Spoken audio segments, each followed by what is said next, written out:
Even though we look forward to the popular films of the 1960s, the lesser-known ones also embedded themselves into our minds, along with many uncomfortable chills. So, sit back, grab onto the armrest, and don't let those passing down the aisle block you from seeing these 5 bizarre horror B-movies of the 1960s. Number 5. The Flesh Eaters. Jack Curtis directed the film, which starred Byron Sanders, Barbara Wilkins, Martin Kosleck, Rita Morley, Ray Tudor, Ira Lewis, Barbara Wilson, and Christopher Drake.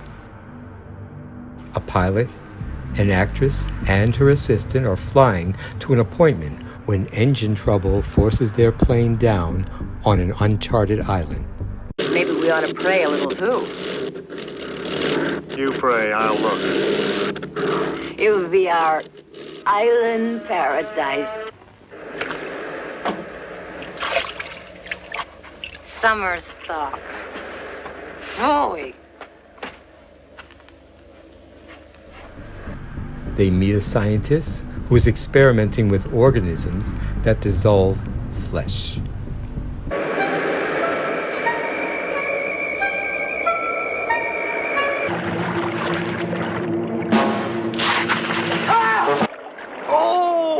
What is it?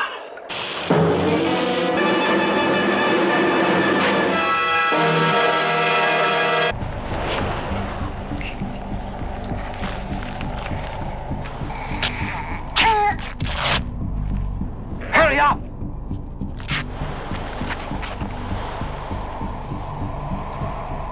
When it is evident that this mad scientist will use them all as guinea pigs to obtain his results, the problems begin. Man, that hit the loving spot.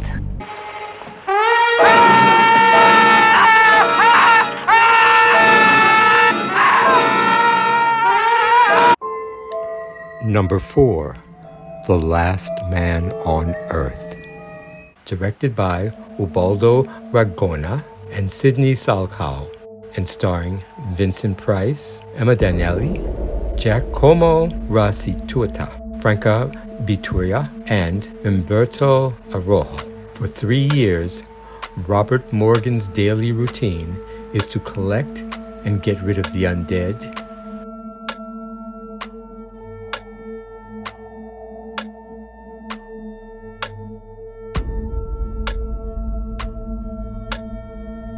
seek supplies,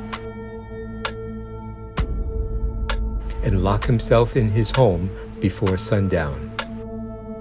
Not getting home in time could be a death sentence.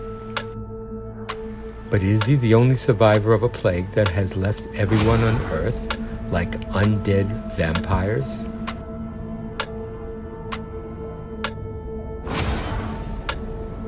And how long can he maintain his sanity through his loneliness?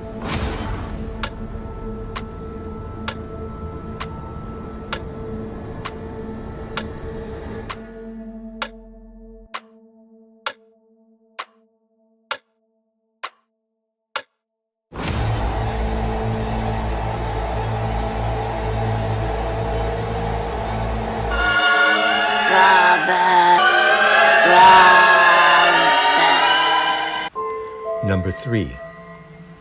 Horror Hotel. Directed by John Llewellyn Moxey and starring Christopher Lee, Patricia Jessel, Vinicia Stevenson, Dennis Lotus, Tom Naylor, Valentine Dial, Betta St. John, Ann Beach, and Norman McCohen, a young college student fascinated by all things involving witchcraft research, is directed by her professor to go to Massachusetts and stay at the Ravens Inn. It's quite a small place. It's a little bit off the beaten track, so maybe these directions will help you. Thank you. The student's boyfriend and her brother have misgivings about her taking this trip. They say there's no such place as the Ravens Inn. And once she is there, the town's new shopkeeper and reverend have their own opinions. I But on certain nights, the inhabitants leave the streets, close their doors, and stay behind them. But on these nights, the dead come to life. Leave Whitewood. Leave Whitewood tonight. I beg of you. What power? Leave before it is too late. Back in 1692, witches were burned at the stake and returned to continue their rituals. I have made my pact with the old Sibyl. Hear me! Then you're Mrs. Newless? I am. May I help you? Yes, I'd like to have a room here for 2 weeks. And they used the sacrifice of young women to ensure their immortality. No! No! No!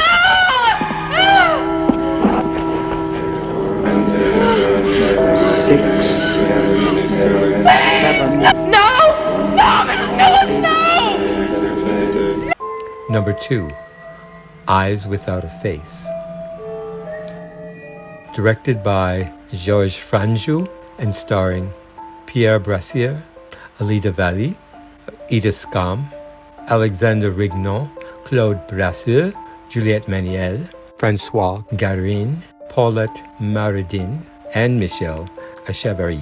Dr. Janicia is consumed with guilt because he caused the car accident that disfigured his daughter Christine's face.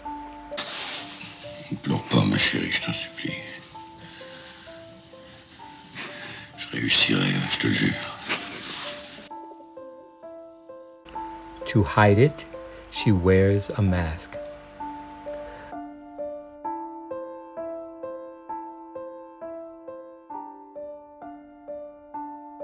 The doctor and his assistant abduct young women to remove their facial skin and graft it onto his daughter's face.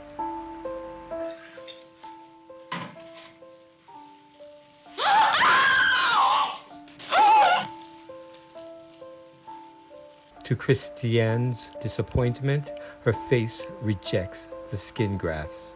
Vous mentez, il ne réussira jamais, je le sais. Regardless of the mounting bodies and the police closing in, Là, la jolie femme au large collier de chien en perles. it's time for Dr. Janicia to perform another operation. Number 1, Carnival of Souls. Directed by Herc Harvey and starring Candice Hilagos, Francis Feist, Herc Harvey, Sidney Berger, Art Ellison, Stan Levitt, and Tom McGinnis. After 3 women are involved in a car accident,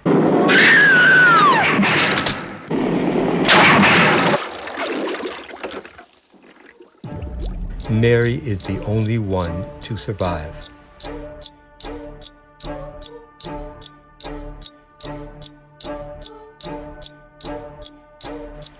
Mary leaves town to start a new life as an organist. But she clarifies to everyone that she prefers isolation. We'll have to have some sort of reception. They want to meet you. Couldn't we just skip that? If they say I'm a fine organist, that should be enough, shouldn't it? Well, I'm just kind of guy who doesn't like to eat by himself. I've made arrangements to eat in my room tonight. Good night, Mr. Linden. Mary experiences times when others cannot hear her. Oh, what's the matter with everyone? A fascination with an unused carnival area,